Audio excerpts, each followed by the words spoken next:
welcome to the Hustlers Hub podcast. We're joined by the four sins, Samid, Ismail, Naz, Saad. and today I guess it's our first, pilot podcast. Yep. So I guess overall just discussing what really the aim of this is, understanding our personal journeys.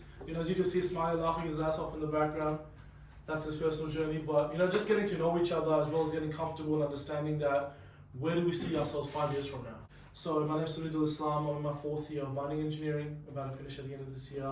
I am looking into entrepreneurship, right? Currently working with Ismail, we have a business together, looking at just trying to improve ourselves. So yeah, my name is Ismail. I am finishing my degree next year, hopefully if I can start it. I'm also pursuing this entrepreneurial journey with Samid. We're starting our fencing company and inshallah we'll see. So my name is Nusratullah Babahanov. It sounds very long, but you guys can call me Naz.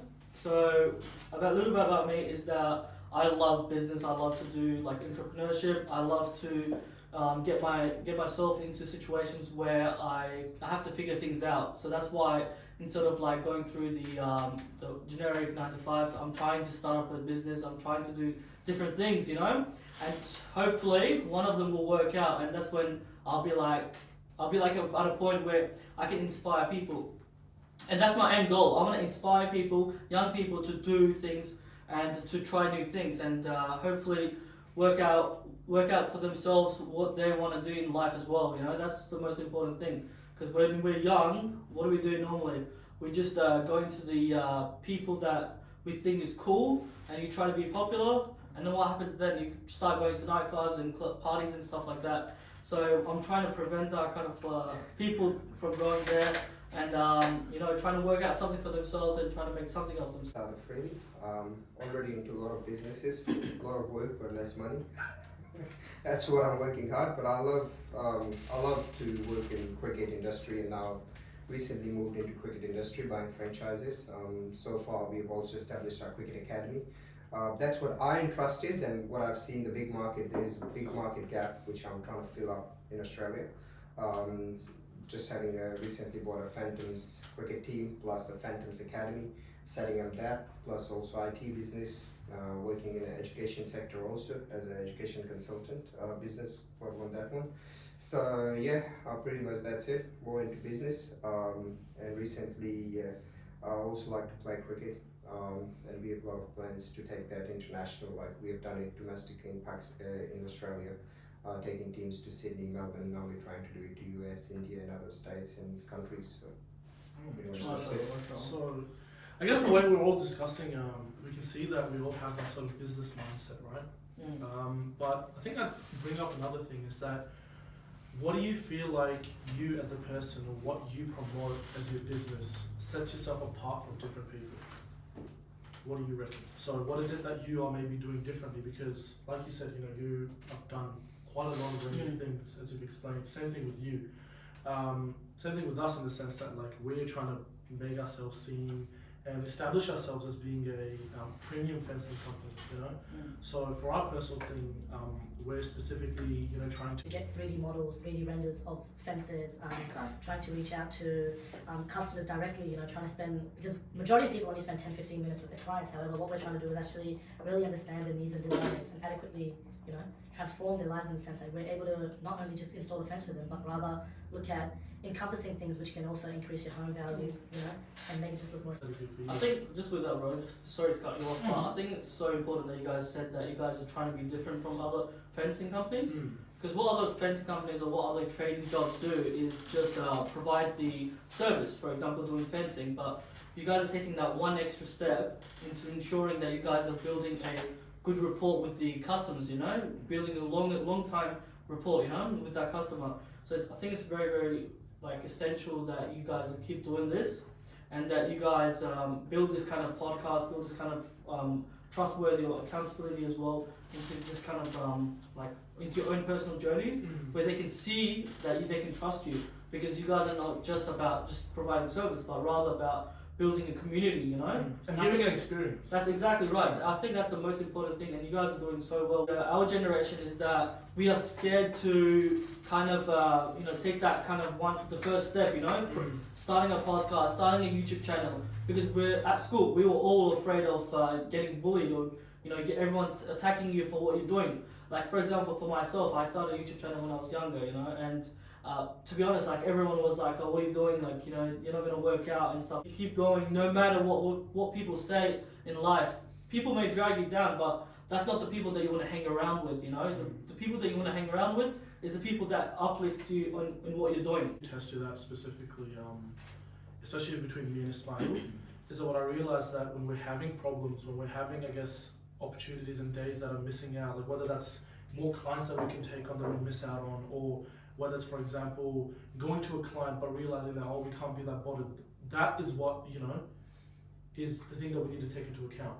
An example of that was a couple of weeks ago, Ismail was going to do a job and we didn't go in quote there, right?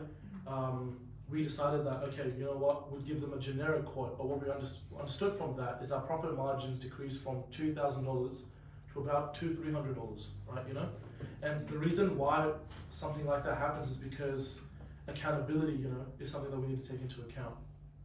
The idea of being like, yes, like people around you are very important. At the same time, you yourself need to have that self-motivation, and more than motivation. 100% right, bro. Like, accountability, like, when it comes to accountability, bro, like, you have to have a starting point in life, Like, if you think that you are doing so well in life, that's your starting point. But in reality, you're not doing so well in life, So be accountable for your actions as that future to happen, And right now, like, I've been contemplating about life for myself, like, what am I doing that's disturbing in my life, Like, for example, wasting time on phone, wasting time on YouTube, or whatever the hell it may be, So make sure that you know your starting point, and once you know your starting point, make sure that you are like promising yourself that you will not go back to that kind of the faults that you're doing or the mistakes that you're doing, The first mistake is, okay, you can it's forgiving, but the second time you do it, it's like you break that promise for yourself,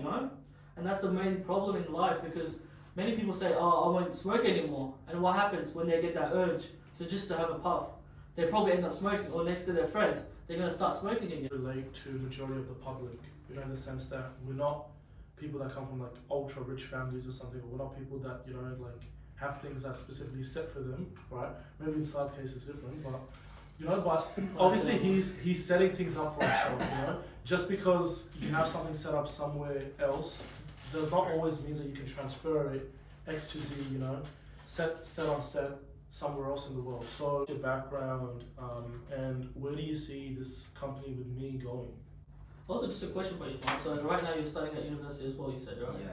So, for example, right, how are you balancing entrepreneurship and university life? Like, are you having struggle, or is it just easy? It became easier now because you are shifting your focus into mostly entrepreneurship, or the business, or university?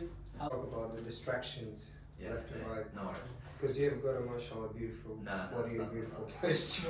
Nah. Do you get a lot of proposals left, right from girls and hanging out options and stuff like that? He gets proposals from guys. Not proposal. To be quite It's only transparent. bananas, Yes, mate. to be quite transparent. Uni, I didn't even open one lecture. But still, I'm doing the mining degree. Yeah. And the only reason why I can do this, and I always tell others, the fact that the degree is easy, but at the same time I have other people that can help me out. Yeah. Like Saeed and other boys. Yeah. Or just in general, I'm like, I can find ways out to make it, to make it out in a sense that, with the previous assignment that you guys have, like the year in front of me. So you just leech off other people? Yeah, I leech out. I love that. That's a quote for today. Be a leech. Be a leech. Be a leech. Almost like to try. Good thing that you said that, because if you have the financial means to do it, then just use it. Like, for example, pay someone to do it for you, so you have that time to work on your idea of business or whatever. It you're wouldn't gonna even do. be paid. It would be just like social, or how would you say it? It would be more like social interaction. Yeah, it's social just understanding that you guys, if you have a firm like relationship. So networking. Yeah, in a Yeah, sense, so yeah. networking. Yeah, like in the sense that the other time, Yeah. where it's just in general. So I Yeah. was picking up side actually from the tournament, and Yeah. he called me a day before. He's like, bro, I won the tournament. He's like, can you pick me up from the airport? I was like, do you know what? I'm not gonna pick him up with my car. I have a Lambo, by the way. And that was a 2-seater. We needed 3 4 seats Yeah, because yeah. the trophy was big. Yeah, the needed- trophy was big, etc. So straight away I was like, what can I do? Then I have a friend that works at a vehicle company, renting Yeah. vehicle company. So I just called him up and I asked him for a favor. Yeah. I just got the vehicle. See, that's and I it, picked up, yeah. So it's more Yeah. of that being charismatic Yeah. and like knowing how to interact with Yeah, other people. networking is Yeah, networking is so And important. putting yourself out there. Especially even with networking, as you mentioned, with the tournament thing when you started your company, which was Feed Income Developers or Yeah. Recruitment Agency. Yeah. So we had a tournament, 1-day tournament, and I asked him, do you want to just come as a sponsor, and that can help you out, because on the day there's 6 teams, 15 players in each team plus the families, and everyone's going to come and your name will be out for the business. He came in as a sponsor. Now many people in the cricket industry in Perth knows him. Recognize him, yeah. At least they know him, that he's someone who's not attached to cricket but not playing, but in a way that he is putting his money as a company, he's supporting cricket. So that's also a good thing. Then people can approach him and then he can have a hell of a high with them and he can talk about his business, which is really good for him as a local in Perth. So many people recognizes him from the different communities. He was also there present at the Waka. That was your first experience in a cricket stadium, the Yeah, it was, iconic Waka Cricket Stadium. Yeah, it he was. was there. Yeah, it was So, the 2 years together. Yeah, that's what it matters. Like a lot of you get a lot of networking through these things. Like I picked up cricket to be in the community, but then I realized there's a big potential because everyone playing cricket in Perth, especially, is at least something in their life. They're doing something. They're not professional players. Apart from cricket, they are doing something, either job in any industry or running their own business, and that helped us a lot. In 3-4 years, we thought, okay, that can be a great business, and now we've set up a business for it. So this is how you need to take opportunities. Plus, networking is very important. So focus on that. Focus on people. Plus, on your interest. I never get tired of cricket events, cricket games, meeting people about talking about cricket. So you have to pick your interest. Then you make friends and you talk about other stuff. So But the more people you network with, the more opportunities you create for yourself. So for example, now that I've known you guys for like quite a long time now. Like for example, if I need a fencing job done, I'm not gonna call like a random fencing company. I'm just gonna call up Ismail or me. Then just be like, hey bro, I need a fencing job, you know. And then this is where like the networking comes in. You don't have to like go out and look for someone and see if they're trustworthy. When you're friends or when you know someone that can do a good job, as well as you can help them as well, because friends help each other instead of putting them down. So and another thing is that when you network with people, that's the that's the most important thing because you can create something for yourself as well, because of the opportunity. And it depends if you take the opportunity or not. If you don't take it, then there's no point of you networking, I think that's one of the most important things for myself. plus, it's also good favors. Like if you know someone, like if you go professionally, I'll give you example of what Samir and Ismail told about, that they want to bring 3D models and all these things in the business. So he called me the other day that can we get the 3D model for a picture or for the house, because I need to give a quote of fencing. So I thought, it's Eid holidays, you can't find anyone. If you go to a company, if he has gone through a company, he didn't knew me, they were not going to pick him his call after 5, plus it was a weekend. And I said, but we can work out something, let me try it. So somehow we managed to do it in a way that it looked good, and he got the job for it. So sometimes it's just like extra favors or extra things that you just get it done straight away.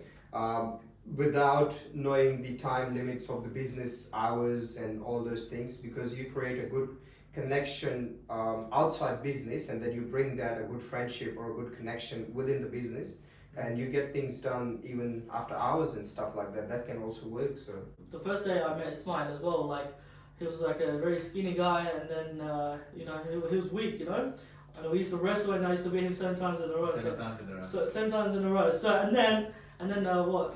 3 years later, now he can beat me 7 times in a row. Now, you know what I mean? So like easy. that's where like growth comes in. So it's good that I see my friend going into that positive positive growth instead of negative growth, because like a few of my friends I've seen in my life, they went to the negative growth, you know, like they had so much potential in their life, but they didn't use it, and that's the most unfortunate thing for them, you know. They could have used that and used that potential for something good, but rather they used it for something bad, you know. So wasted potential, I realize, is probably the worst thing that can happen to you. Because either like I remember Sheikh Yahya in year 10 specifically saying this to me. He's like, Sameed, why do you want to be average?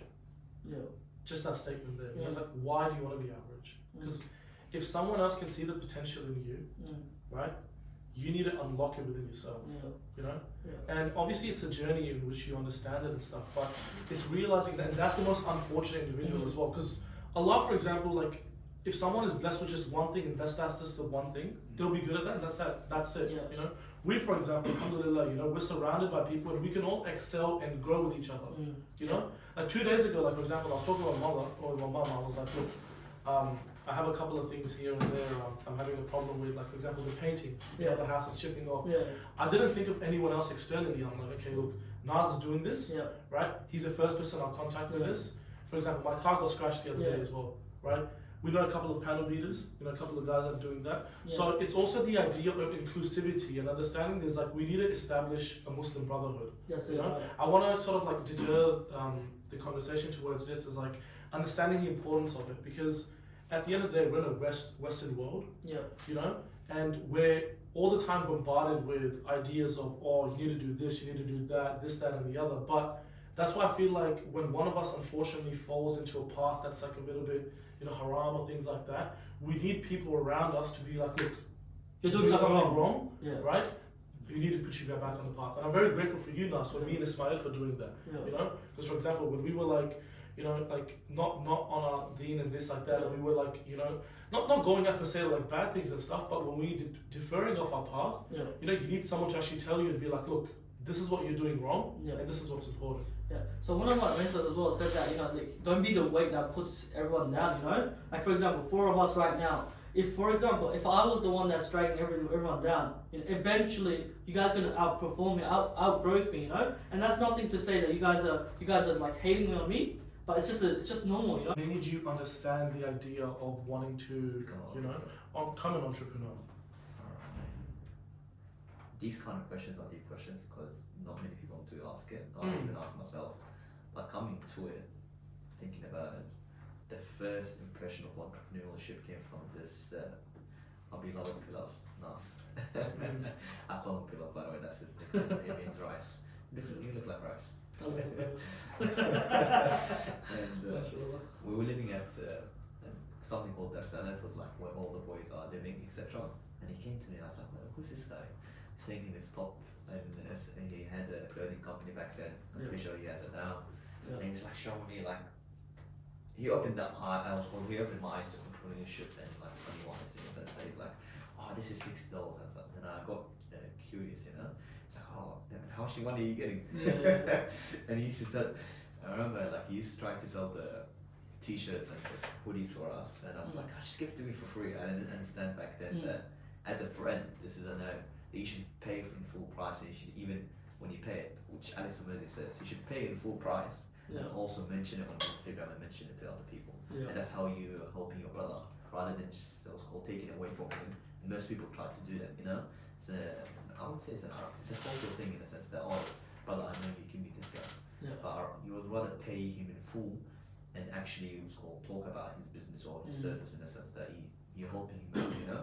And the same thing goes around when you open your own thing, or like when you have your own thing, you'll do the same thing. I think that's rather than just getting discounts from everyone, trying to like cut everyone short. Everyone helps each other, and let's say everyone pays in full and goes that extra mile to like talk about you or talk about your service, and it will be like a domino effect of like everyone uprising themselves and the economy technically gets better, or like the, you know. I think that's the most important thing when it comes to friendships, you know. Like for example, if you start a business and if I don't pay, like for example, the full price, and you do it for free, for example, like this fencing, you know, I mean, it benefits me, yes, because I'm saving money. But for me as a friend, I need to help you grow, right? And for that kind of thing, I should be paying a bit extra. Be like, for example, if you charge me $2,000 for the job, I should be like, hey, look, Ismail, or hey, look, Samir, I'm going to give you guys an extra like $200. Go use on field, go use on the business.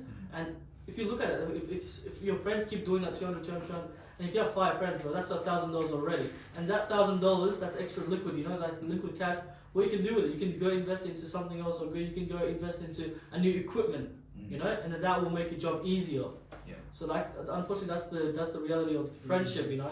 Don't seek everything for free. Like, I know, yes, it may benefit you for that second, but if you want to see your friend grow, if you want to see yourself grow, be willing to pay more for the price, you know. It's like the same with that. I'm pretty sure it's hadith. It's like what you like for yourself is like what you like for your brother. Exactly, that's right. Yeah. So technically, if you're paying, Alex Ramosi kind of says that too. Like, it's funny how like whatever he says, it's like coming from Islamic origins, but he says when you do pay your friend in full, you're technically paying yourself in full in return. Later on, you know what I mean? So you're paying him in full in the sense that means you have the mindset that someone else is going to pay you in full. But if you go there and like seek a discount, you are doing that on yourself. So you are making yourself like your energy. You're going to attract people that are going to come on, try to shortcut you. A perfect example was actually yesterday. I called somebody actually. So there was a very old client. We didn't get the job. Oh well, he just disappeared. This is when I first started the fencing company. And I honestly didn't know what I was doing back then, kind of. So then he called me back recently. I was like, who the hell is this? He's like, bro, this is me. I don't want to drop names. I was like, no, who are you? Then I quickly went through my invoices and I found him. And I was like, oh, okay. Then I was like, let me come back on site just to double check. And I noticed it was asbestos fence. And just for reference, asbestos fencing is more expensive to clear out. And I quoted him as a hardy fence. But I looked at the pricing. I quoted him like fairly above average. For asbestos, for just installation. I was like, he can work out, you know. But then I was like, look, we'll keep it the same price. I won't increase the price. But are you happy to go with it? He's like, yeah, I'm happy to go with it. Then he calls me the next day. He's like, look, I got other quotes for less than whatever the amount that I gave him. He's at 2,800. I quoted him 3,200. So I was like, look. In my head, I was like, because I used to be greedy back then. Like some quotes, I was very greedy in a sense that I was like trying to profit 2K in just in one day, you know. And there's nothing wrong with it. That's how big companies. If you notice, companies that are successful are still alive, providing quality service. Usually because there's hidden costs that people don't understand. Like going out of your own way to go there and look at the fence. That's time for you to consider that you should pay for to give a quote, and the fuel and the tire expenses or the vehicle expenses. Anyhow, going back to what I was saying, so he called me the next day. He's like, "Oh, can I get a little bit of a discount?" So I was in my head. I was like, I didn't do the math yet. I was like, you know what? Okay, I'll give you a discount. So from 3,600 technically with GST, I was like, you know what? We can do 2,900 with GST. Then I sent it to him. I was like, look, I don't want to fall for the same mistake of underquoting him, and on the day I cut it short. And I tried to quickly finish the job, reducing the quality, and later on he wouldn't be able to refer me to someone or like do his other sides of the fence. So I looked at it, I quickly did the math. I was like, the company was left with 600, and this is without labor work, without the hiring of the vehicles, etc. And the tools expenses, the petrol, the time, etc. You know, I was like, no, straight away I called him. I was like, look, brother, I can't do this for you. I obviously said, look, I flagged myself. I was like, this is way too low for us. Go with the other quote. And he kept pushing me. He's like, no, I want to go with you. I was like, look, it's going to be more expensive. And now I didn't quote him. I'm actually going to quote him after this podcast. I'm going to quote him more than the original thing. Look, if you want it, take it. If you don't want to leave it, take it. I'm not what's called pricing over the top. I'm pricing the average price. And if he wants to take it, he doesn't want to take it. What was the point I was going with this? I think the point is understanding that, look, negotiation is one thing. But at the end of the day, we're a business. We're a business that's trying to come in and trying to revolutionize it, right? So because it's very easy when things are going well, right? Majority of businesses, when you look at them, like for example, if you look at Acne Studios, it's a very good example, right? They have set pieces like a bag or shoes that are very MOQ on those are what $20, $30, something about $800-900. But because you've built that brand reputation, because you've built like that customer base and everything, right, you're able to charge that much. So I guess coming to your point, the thing that's like the way you negotiated it was something new that you learned. You know, it's part of your entrepreneurial journey. It's part of you understanding that the ability to talk, right, and know that okay, Stand your ground. That's Stand- very important. Sorry to cut you there. yeah, I have to speak about this because you were speaking and it just Mm. enlightened me. I noticed that I understand my ground, and I noticed that when other tradies come and quote me for other stuff, because I always do subcontracting, like I'm always with other tradies, and they're very firm.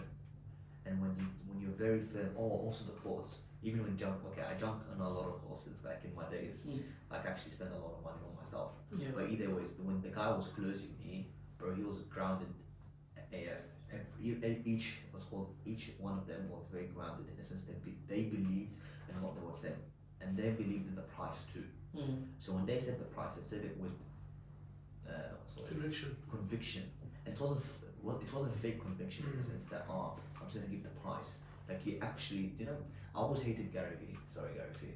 But now I notice what he means by in the sense love the process was called know who Rather you than are. destination. Yeah, etc. It was all of this philosophical shit and stuff like you're saying. I'm the one that Yeah, told you yeah, Gary I Vee's hated actually it. good, Yeah. like I've always thought this smile that like Gary Vee's like the go-to man, like, and I was telling him that like back in the day when I used to like basically like use him as Quran, basically, just take every knowledge from him, whatever he said, I was like shit like that. This is good juicy knowledge, and then eventually Smile came around and I noticed what he was saying. Even Alex Omerzi, like even when I was trying to listen to Alex Omerzi, it's like saying all of this.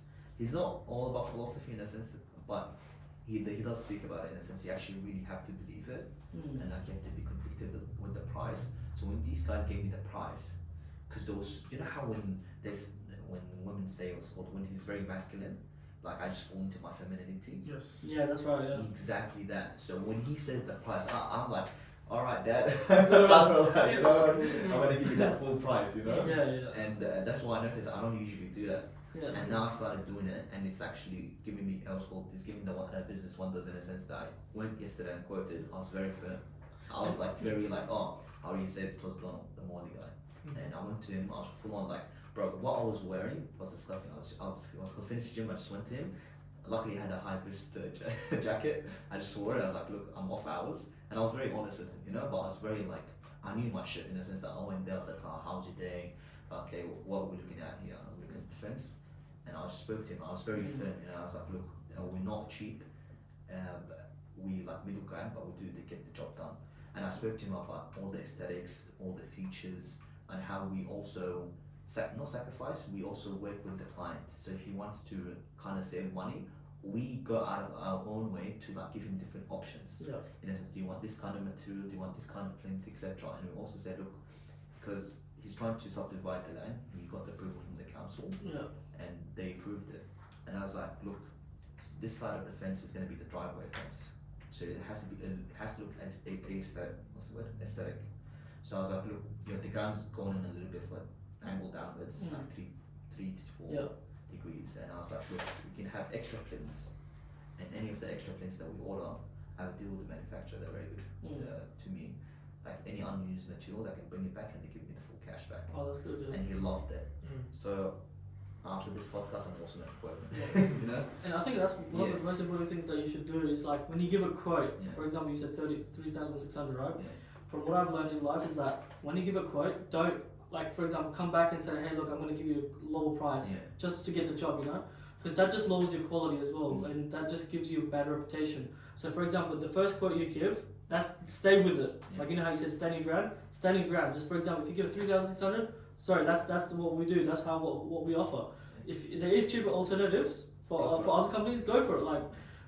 But this is we believe in our service so much that we will do our best to do the best job we can, And that's what I've been doing with the like, for example, gutter cleaning and painting and stuff as well, If I give a quote, it's because I believe in that quote, And I'm very like, what is it like I'm very reliable when it comes to painting, for example, because my dad's a painter and I've done painting for a while now, But when it comes to gutter cleaning, I charge a bit less because I'm still experiencing, I'm still learning from my mistakes, so I can't give a big quote yet, for example, But once I've learned everything, or most of the things when it comes to gutter cleaning, I'm gonna charge like freaking, stacky prices, True. But right now I can't give that kind of quote in my perspective just because I'm learning as well. I'm in that learning phase. So for the next few years, I'm just gonna give like the average price, whatever I'll just give. And after that, I'm gonna do something different. I'm gonna revolutionize it, and I'm gonna add something to it. Not just gutter cleaning, you know. Maybe installing like downpipes or like anything like that. You know, when it comes to roofing, you know. And if there's any license that I need to get, I'm gonna get that. So then that will basically just step me out of the average people. You know, whatever the average people are doing, just gutter cleaning. I'm not gonna be like that anymore. I'm gonna be one step ahead. I'm gonna do something else. That's when I can charge them extra. Because right now, if I charge like freaking, let's just say $600 for gutter cleaning, you're gonna say, eat my ass. Like, why should I give you that much? You know, which is fair, but and that's what I'm saying. Like, I have to level up myself for me to charge that kind of price or quote. You know, onto and them. the clients I noticed as adults, some adults, like the good clients, you rather have good clients than like cheap clients. Yeah. And you notice that these clients, good clients, appreciate or understand that good quality comes with good price. Exactly. That's right. And they understand like all of these big companies that are established, they're expensive.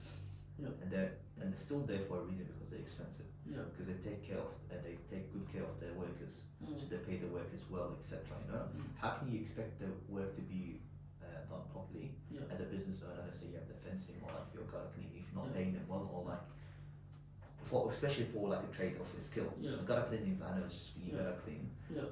Doesn't take that much skill, but like let's say for fencing, he needs to know like his tools. You know, he needs to know what he's doing, using the laser, leveling, like how many cement bags, cutting off the root, and like doing the pathway. But you know, so you have to take care of good care of your workers, so they can actually do good work.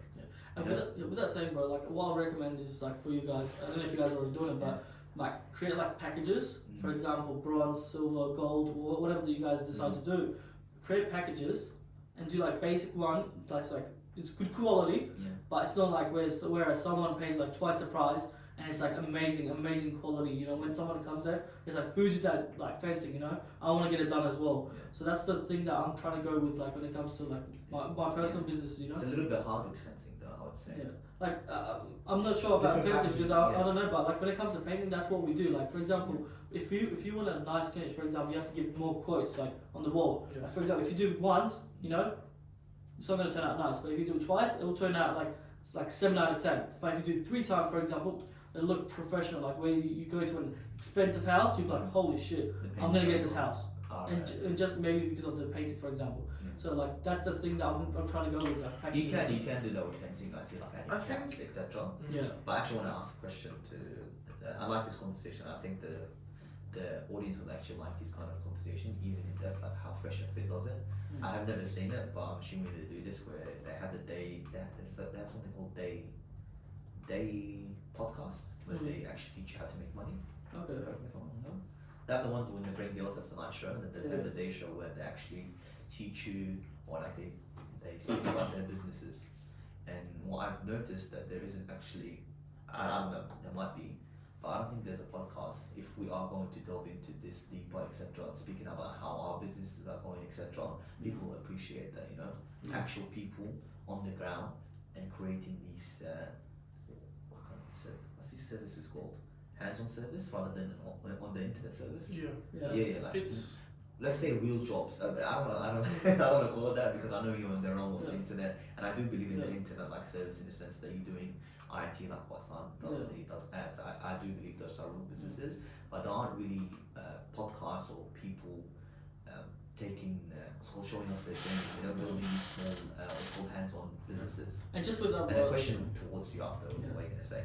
Just with that, bro, like I think most of the people, or like younger people, what I recommend them from what I've learned from my mistakes is like when you're like 15, 16 years old, I reckon like you should just start getting to learn a trade or a skill that you should learn in hands-on. For example, painting, gypro, fencing, you know, something, you know, and make quick cash. Like for example, go with your dad, go with someone, or go with on the weekend, you know, with your friend or something. Complete a job. Yeah, you make mistakes, but you'll learn from the mistakes, you know. And once you do that, then you can save up cash, or you can save up capital for you to use on creating an online business. So what most people did, for example, even myself, is I didn't, like when I was younger, I didn't work as much. I used to go work with my dad, but $10 an hour, like that's not much, you know what I mean? So like what I did, I had like $200, and that's when I started my clothing brand, you know, from $200 or even $150, and it was not much to start with. So you can't do much if you don't have the financial means, you know what I mean? Like you can get as far just with that $200. So what I did was like I borrowed money from my friends, from my dad, majority, right?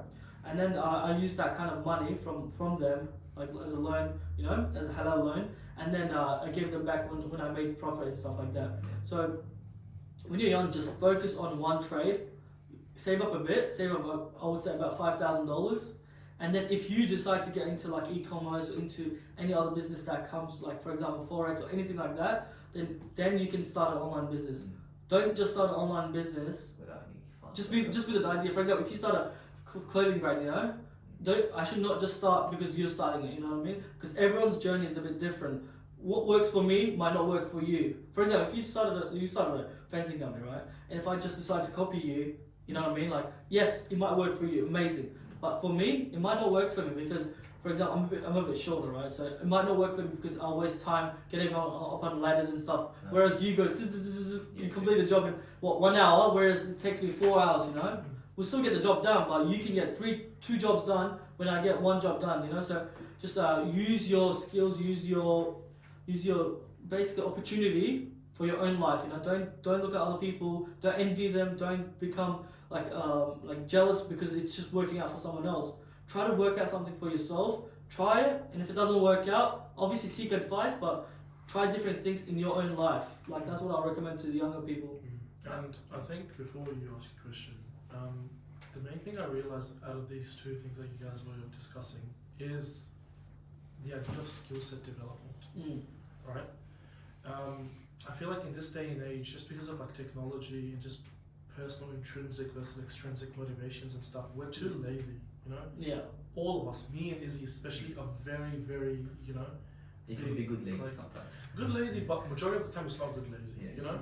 So it's not essentially like you have to save this much money or you have to do this. It's understanding that you should understand what your skills are, right? Develop them and take them to the next level, right? Yeah. And this is something that I personally realized. So throughout year like 10, 11, 12, you know, I was someone very shy, this, that, and the other. A lot of shit happened to me, stuff like in high schools, things like that. Yeah. But when I got to uni, first year was obviously tough, you know, being UWA, you know, they're all stuck up, unfortunately, sorry to other people. But when I got to Curtin and I was given the opportunity to interview myself for BHP, it was their first time offering a first year internship program. Yeah. That's when I realized I'm like, I can talk very eloquently if I need to, you know?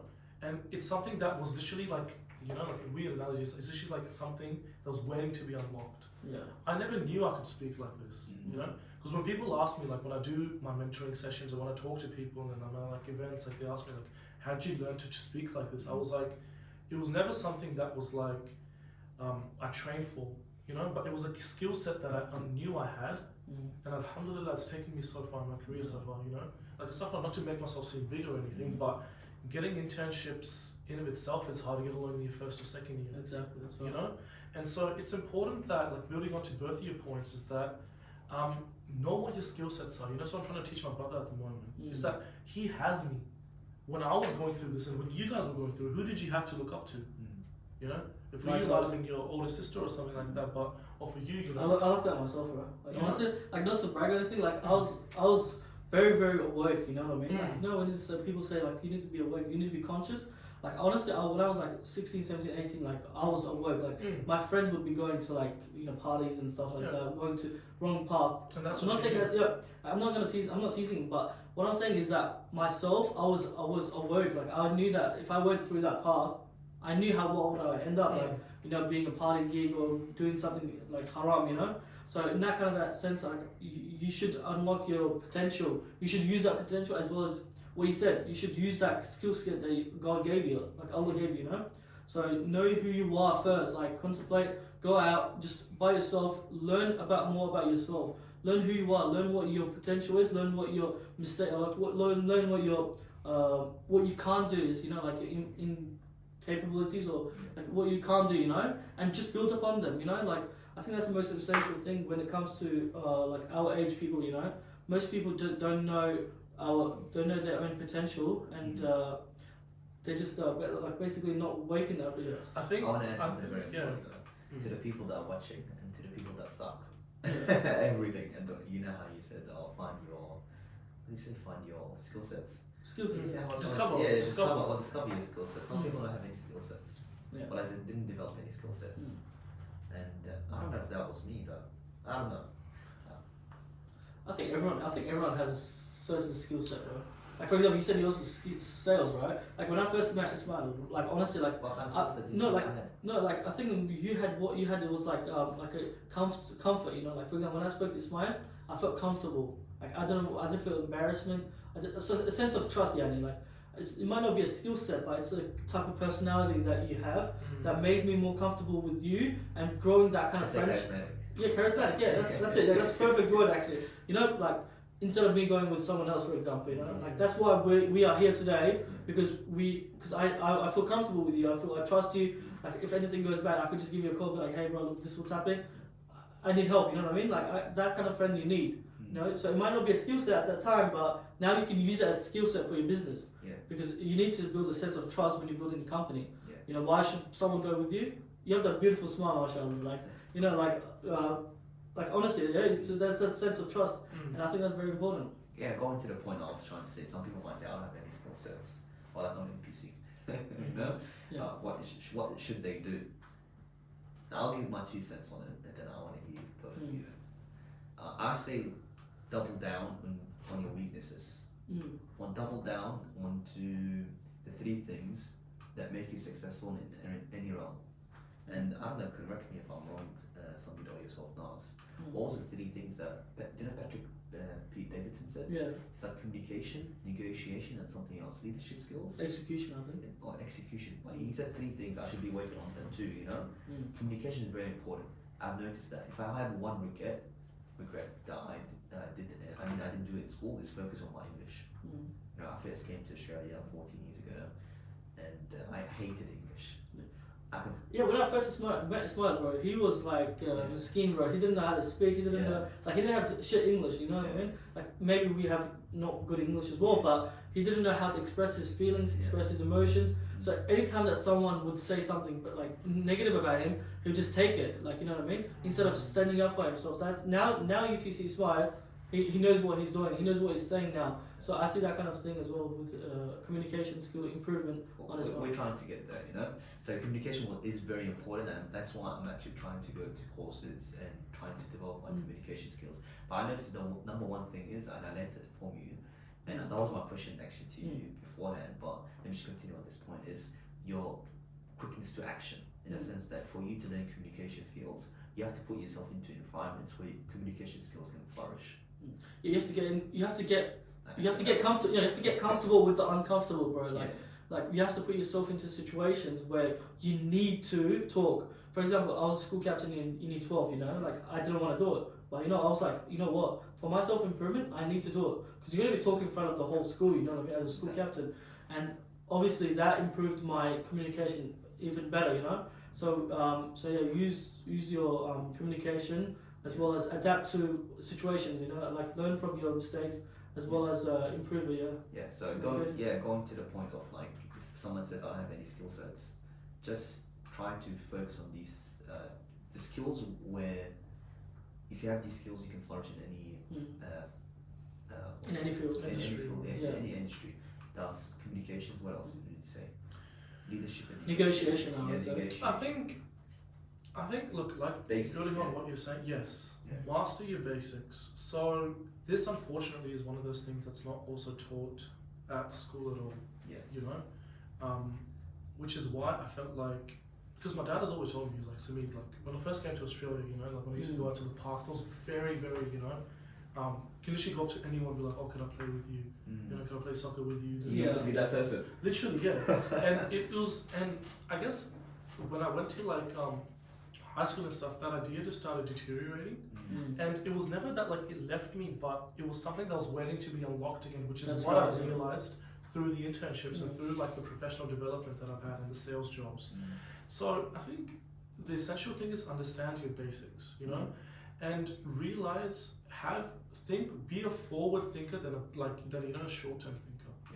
That's what's gotten me, alhamdulillah, like a lot of success within that sort of environment is that, because what's a very common interview question they ask? Where do you see yourself 5 years from now? That's right. Every single question asked, because they don't care whether you're going to be a toilet cleaner, whether you're going to be like a superintendent. They want to understand how does your mindset work and how can you visualize it and make step towards it. That's right. You know, so I think mastering your basics is a very key note on this. You know, so understand that like everyone has skills.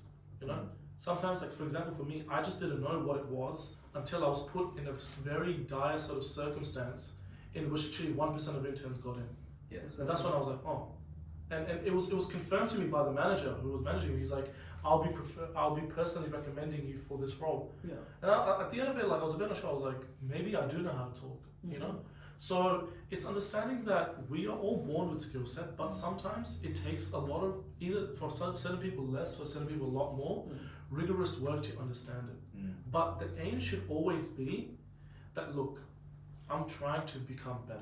I'm trying to do better, you know? And whether that's a 1% incremental change over the year, right? Over the day that compounds itself, or whether that's you having to make dire changes, you know, it's something that needs to be done. Exactly, that's right. And I think like from the Atomic Habits we read like earlier, I think it's like if you become 1% better every day rather than 1% negative every day, if you look at a graph, like you are you're bound to become more successful than obviously someone who doesn't work on themselves every day, you know? So like and also like I think like you should focus on 3 main things in your life in that given year. For example, your health, your finance, and your, for example, your communication, for example, right? And that's what I'm focusing on now. Like for example, diet, health, you know, and finance, and as well as networking. You know, so that's the most important thing for me this year. And also, I was going to say, one of my mentors as well. He said that work backwards in life. For example, imagine yourself as the successful person, whatever you are. Like for example, my successful is like having a nice car, having a nice like clothes, you know, and having a nice house. For example, I already envisioned it, and now I need to become that kind of person. So what should that person be doing? Waking up earlier, for example, working, for example, on businesses, you know, and avoiding any mistakes that people are doing. Like that's the things that I've been doing in my life. Like what Andrew Tate said as well, you know, like if you don't know who you want to be, like you don't know your destination, so you're just gonna go roaming around in the highway, like, or just roaming around life. You don't know who you're gonna be. So make sure that you know who you want to be in the future. Like, are you gonna be a financially capable or financially stable person, or are you just gonna be a family person where they just work 9 to 5, which is nothing wrong. But if you try to aim something in life, like that's what I would say. Like, have something of an aim, have a goal, and just go work towards it. Have a greater goal. Greater goal, that's it. You know? Understand that there's more to life than what we've been told, right? Don't be average. Yes, exactly. Don't be average. Like, what your chef said as well, you know, like why do you have to be average, bro? Like, you know, like you're given this kind of like skill set, capabilities, you know, like you're given all this kind of like attributes of life. Like Allah will question at the end of the day, you know. For example, like Ismail's might be strength, you know. Why didn't you use that strength to make something for yourself as well as provide for your family, like in the future? And like for example, yours will be like your communication. Why didn't you use that communication that Allah, like I gave you? Allah will say, I gave you, and why didn't you use it? You had that potential, but you wasted it, and that's the most unfortunate thing. It's wasted potential, you know. Yeah. What was the question you were going to ask? I think I did You already ask asked it? I think you did. Yeah, also the basic skills that I think. Let me extend on it for a bit. You know how a lot of, I would say gurus, all of these, there's a lot of influences now, especially if you're looking to self-growth or if you're into self-development, you know. You see so many different things. And I think there's one book that speaks about it. I did not finish it, and actually go back and revise it. It says, or even Alex Amazzi speaks about it. He's like, there's so much information from each successful person. How do you see which habit that all had to make sure that you're working on that skill set? You know, some guy might say something else. Like some guy says, oh, I became successful because these are the habits that I had. Woke up early, etc. Some guy says stuff like no, I partied every weekend, I did drugs, I went partying, etc. I'm a multi-millionaire. So some of the audience might see this and like get confused because I went through all of that. I listened to a lot of people, and how do you come to a conclusion of what to listen to, or like what Alex Amosi speaks about it a bit. He's like, oh, how do you find like these skill sets from each person that they all had in common? I think it's like, for example, you know how you go to, for example, if you have an Islamic question, you know how if you go to a 10 chef, they might give you, for example, 5 of them, it might give you, yeah, you can do that, and another 5 chefs says, no, you can't do that. I think it's like the same thing when it comes to like business advice or business videos that you watch, you know? Like, don't listen to everyone, you know, because everyone's gonna say the right things, but it might not be right for you, or it might not be the right situation for that kind of case, you know. So, for example, I listen to like 3-4 people, and that's it. Like for example, Andrew Tate, for example, that's enough. Now, like number 1 for me, you know. And whatever he says, I take in my own life, and it makes sense for me, you know. Like for example, for you, it might be Patrick Davidson, you know. It might be, or for him, it might be Jeff Bezos, or whoever it is, you know.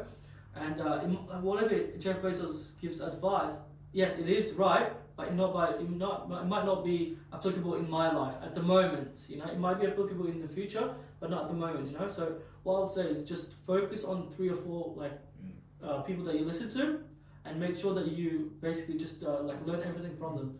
I want to add this quickly. Do you know how you gave advice on like, oh, when you're 15, 16, work, get some money, then spend that on later? Some people might differ in that, or like the audience, like some audience might see this, let's say very influential, let's say we have hundreds of thousands of subscribers, and they get the idea of like, oh, I have to do this, but there's other different opinions, or maybe it doesn't work well for them, you know what I mean? Maybe they didn't have to, maybe when they're 15, 16 years old, the most important thing wasn't to earn that extra buzz. How do you decipher that? Do they come in to what you're saying open-minded and say, oh, maybe that's what works for me personally, let me hear what Samir has to say, or what Saad has to say, and what Ismail has to say, and see what works well for me, or what makes best for me. In a sense, maybe I'm weak in communication skills, and I see communication skills are hindering my advancement forward, you know? But look, this is how I look at it, right? So for example, right, let's just say 100 15-year-olds are right now listening, right? For example, from that 100 people, they might have accidentally jumped on this podcast or clicked on it, right? And out of that 100 people, maybe 20 of them will quit it, like meaning like they're not interested in this kind of field, and another 20 might not be even interested in business. They might be interested, or maybe immature, and they're still going partying, so then they're not going to invest in themselves. So what I'm saying to you is, maybe the last 5 people will take on board whatever we say right now, and that 5 people will be potentially successful. So like that 15-year-old that's listening right now, like that 5 people, that's why people like successful people are less than average people. If you realize, that's why it's called the 1%, because many people that go through life, they're not going to go through the challenges that a successful person would go through, waking up early, or going to the gym, starting up a new business, because they're very skeptical, you know, or what if it doesn't work, what if it's a scam? Like, what do you mean if it's a scam? Like, it's working for other people, so why would it not work for you? Why would they listen to me, or why would they listen to you?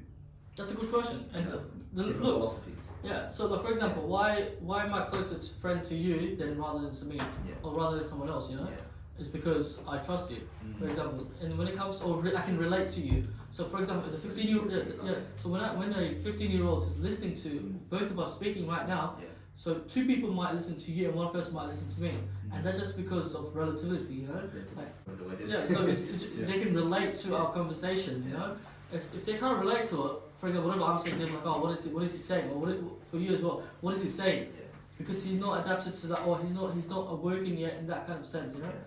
And when it comes to like what I said about saving cash, like if you're gonna start a business, most of the businesses in reality, it's gonna cost you money. Like, you know, you have to borrow or you have to have money. If you have 0 money, people say that, oh, you can start a business. Yes, you can, but it's gonna be very hard. It'll take you very long. Yes, very long as well. You know, so it's gonna cost you a lot, or it's gonna take you longer.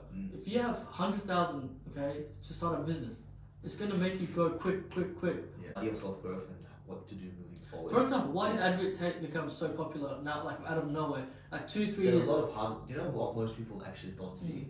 All the hard work that he done. There's clips of him emerging, of like him doing weird stuff, like commentating, like stuff that is not popular or it's not trendy for him to post. Yeah. But like he's not trying to hide it away. That's But right. he did so many things that you say, oh, I would never think that Andrew Tate would do. Yeah. He did so many things, and it's your philosophy, and I really thank you for this. It's like I want to, how do you go through this mindset of like, I was still something. I was like, Nas is a quick to act. Action taker.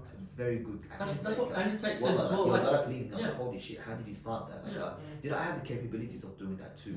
Or like doing something similar? But I was like, I was never quick enough. Exactly. Yeah, I can even start my You know, like for example, yeah. business I have is the successful. capabilities, Yeah. you know? Business successful, like successful life, it requires you to act with speed. That's what Andrew. Yeah, that's what Andrew Tate speaks about as well. Like for example, you know how he says in one of his videos, like this person has an idea. Look, no, person has an idea, right? And then he comes back to him in a week. Have you started a business? No. Yeah. Like what do you mean? He's a loser. You know what I mean? Like. Why didn't he start it? Oh, then he's gonna start making like excuses. Oh, bro, wallah, like this is what's happening. And it's because of laziness, bro. This is Look at it, really. I'm gonna be honest. You know what I mean? Before you guys even existed in my life, right? You have one of our other guests, Amadou, AJ, who's going to be on the podcast very soon. We've had this conversation 3 years in a row, right? He set up a business for himself. Like he didn't go down the pathway of idiocracy or all this kind of stuff, like wanting to get a 9 to 5, right? He works 3 jobs, right? He's setting up a business for himself. He is in the middle of getting clients and stuff. He's looking at what's it called? Age care, you know? NDIS. NDIS, exactly that, yeah. And so when I told him my plans for this year, right? He questioned me. This is the kind of friends you need to have in your life. He's like, so I've heard this twice already. What's really gonna make the difference this year? And I was like, and another thing, I read it in a book, right? So as soon as you tell your goals before it happened, 99% of the chance you're not gonna do. You know what I mean? Like for example, in your case, I don't know if you did it or not, but for example, even in my life, I'll be like, for example, to my friends, I'm like, I'm gonna start up this, I'm gonna do this, I'm gonna go gym. You know what I mean? And I did it. You know what I mean? Like in reality, what I should be doing is getting 2-3 months into gym, for example. Then I'll be like, hey, look, I started going to gym. You know what I mean? Most average people say, oh, I'm gonna start a business. And then 1 month later, 2 months later, why didn't you start a business?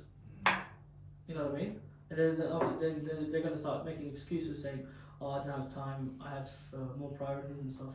so if we want to conclude it down, right, to 2 or 3 things. Initially, that first step, you know, wallah, like that's literally what AJ taught me so clearly, you know.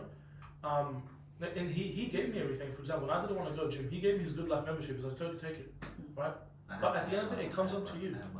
You know? Start when you're not ready. And bro, like, just to recap, bro, if you're not married or if you have no responsibilities in life right now, for example, you guys, I'm married, so like if you guys have zero like commitment, Unfortunately. you know what I mean? Like, what are you guys doing with your spare time? Or what are you guys doing with your time? Like, I get it. Like, for example, for me, like, inshallah, when I have kids and stuff, you know, I'm gonna be more occupied than you guys. If you guys are not married, or if you guys don't have kids at that time, you know what I mean? Like, what are you guys doing with your time? Like, you know what I mean? Like, you guys should question yourself as well as you guys. Like, use your time wisely. You guys are like not understanding the amount of time you guys have. Yeah, you guys might be like, I have uni, I have this, you know. No, but you have a lot of time. Look, I'll be honest. You have a lot of time. I'll be honest with you. At least for myself, and 100% Ismail as well, and keep a crap, what you say is true. Yeah. It's forcing yourself to believe that other things that are going in your life, because look, if you're, this might be a bit like controversial, but if you're busy with multiple things, you will give time to those multiple things. That's if right. you're busy with one thing and you want to have that as your main priority, which you don't have certain steps towards, you leave it. For example, me, you. Very good point. Yes. Say that again. I'm You- just say that you know? again, and what's called expand on it. So- Like you having a goal and you don't have steps towards it, Steps you'll towards it. procrastinate. You procrastinate onto either trying to find things that are better, which is good, or trying to find things that don't lead you towards it. Exactly. Right? I'll give you the perfect example. This week, towards it. This week, right, for uni, I had a mid-semester, right? I had 2 reports due tomorrow night. I extended one of the mid-semesters out by 2 weeks, right, and extended one of the reports out by a week. The reason why, I was like, I was telling Ismail, you laugh at me out. This is literally true. I was like, So hear this, it's so funny, right? It's like, oh, because obviously, firstly, I wasn't ready for it. Let's just make that clear, right? It's fluid mechanics, a very tough unit, but it's idiocracy on my part. Like I was like, oh, let me delay it so I can make a plan for it now to go towards it, bro. What do you mean? Yeah, exactly. Yeah. You know, and obviously, like, has it worked for me? Have I done a single bit of studies since start of the week? Wallahi, I've done one question. Wallahi, bro. Anyone who's watching this, I did 0. But streamlining question, I did one thing. So it's not that we need to specifically busy ourselves. I think that's the biggest one. You know? Can I just add something on top? What my mom said throughout my life is like, you need to be busy with certain things, or else you're gonna go through that dark path. You know what I mean? Like when you're not busy yourself with things you're gonna do in life, you're gonna be open to ideas. For example, night clubbing, or going with girls, going parties, or whatever you're gonna do. Or you're gonna start looking after yourself in terms of fashion. Or you're gonna be like, oh, I look nice, I should go out. Oh, this girl's gonna like me, or this guy's gonna like me. Like, what do you mean? Go busy yourself with things that you're gonna grow in your personal life. You know what I mean? For example, go study. Like, for example, that kind of stuff. You know, you know what you have to do, but you're not gonna do what you have to do. Like, it doesn't make sense. And literally, like, coming down, let's just conclude with this. Another statement I want to conclude it to. Okay, because I'm a person that usually forgets, or like when you ask me that, I blank out. Another one that Alex Amrosi says is very, very important. Is don't do this morning routine shit, or like you should have like a certain morning routine, but most people, wallah, like I'm saying wallah, but you should do things, like you should categorize things that move your goal forward and just work on it. You wake up, you work on it. I think who speaks about this? Someone called Brian Tracy, something along those lines. Like each day, write 10 things that you can 10 things that can move your goal. Coming to your goal one step closer. And just do the 10. What's called the one thing that you can do it now, or as soon as possible, or you can see priority. Not priority. The one that you can do as soon as possible that can move you one step ahead. You finish that one, you go to the next one. And I think with that one, you need to have a reward or punishment for that one. Yeah. Like that's what I have. Like for example, when I set goals and stuff, like for example, things to do. If I don't get it done, I'm gonna do something like as a negative punishment, you know, for myself. Because if you be like, oh, you know what, I couldn't do it today, I'm gonna do it tomorrow. And the next day, you're just gonna keep saying. And you fall into it. That's the biggest problem. Look, because at the end of the day, just because of how much like things we're surrounded with, right? Wallahi, bro, I'm gonna be honest, all of us. If we leave this thing for a week, that'll be one of the best weeks we've had in our lives. Honestly, genuinely. Like for example, you know, after marriage and stuff like that, focusing on like not focusing on girls and stuff. Wallahi, like you get so much things done. Like you know what I mean. Like for example, I used to for example, like photos of girls and do whatever. Right, try to get their attention. Right now, I already have a wife. Alhamdulillah, you know what I mean. That limits it, you know what I mean? Obviously there's shaitan and stuff, but that limits it, you know what I mean? You understand, like, what the hell's the point of it? What the hell's the point of it, yeah. You exactly. automatically look, and then this is another layer that I want to add to it as well, right? We talk about business, we talk about like success and stuff. It's very essential to understand that without like Allah, nothing is possible, you know? Yeah, but like, when like it comes to... it's and I'm just going to sort of cut you off there. One of the biggest things that's brought me success, and I got it off this guy called Mohammed Andalusi, right? He's like this guy who teaches Arabic and stuff, multi-millionaire Arabic. He says that whatever you do, well, even if it's just you go to the toilet, right? Whatever, like anything, say Bismillah. Intention. You know, have your intention straight, because it's a fundamental concept that, like, you know, we talk about entrepreneurial and all this stuff. It's understanding that if Allah doesn't put barakah in it, if Allah doesn't want you to do it, brother, you could go get your F-16s and run around all this stuff, it will never be done, you know? So specifically, anything that you do, you know, like inshallah, this podcast, you know, gives so many people so much, you know, effort and stuff, but it's understanding that like our intentions are pure, you know, and we make dua to Allah that inshallah, this thing, the visions that we have, you know, people are able to see it and go towards the right path, inshallah. Things like that. But yeah, I think we're at that time. Alright, let's just end it. Let's end it up there. So, everyone, thanks for tuning in. Thanks for listening. The Hustlers Hub. Pilot episode, you know, is an hour 20 minutes. We're on a bit over time. It's gonna be way less. It's probably 15 minutes. 15 minutes, but we're gonna bring it down. Yeah, but we'll see you next week, inshallah. And thanks for the boys for joining. Yeah. Nas, Ismail, and obviously Really besides that. appreciate, But really appreciate this it's been podcast. good. I think Thank you so much. it's gonna go far. This Because my this intentions are Inshallah. cleared up now, and since Inshallah. I know the aim of this podcast for myself, and overall too, and I think and we'll develop as time comes along. You know, Yeah. I think that I was thinking of adding on to this. Like this will be like the credit note. Is being like, okay, how well has your business done for this week? yeah, That's it. That is so good. for next week. Oh, Because let's set next week's it gives agenda. because that's the big Let's set- thing, right? Let's set next week's agendas now. Yeah, so first one we'll do that. We'll discuss like, okay, from now to next week, how much has your business improved, and if things have gone bad, what happened? You know, understand that. The reason why I want to do that is because it provides a very accountability plus it provides a very real life experience. Let's say end there. Perfect. Yeah, Yeah, I know it. so thanks. That was actually a good day. That was, I reckon we got, so good. Wallah. yeah, I reckon we actually got some juicy stuff in there. Wallah, like I'm actually proud of ourselves.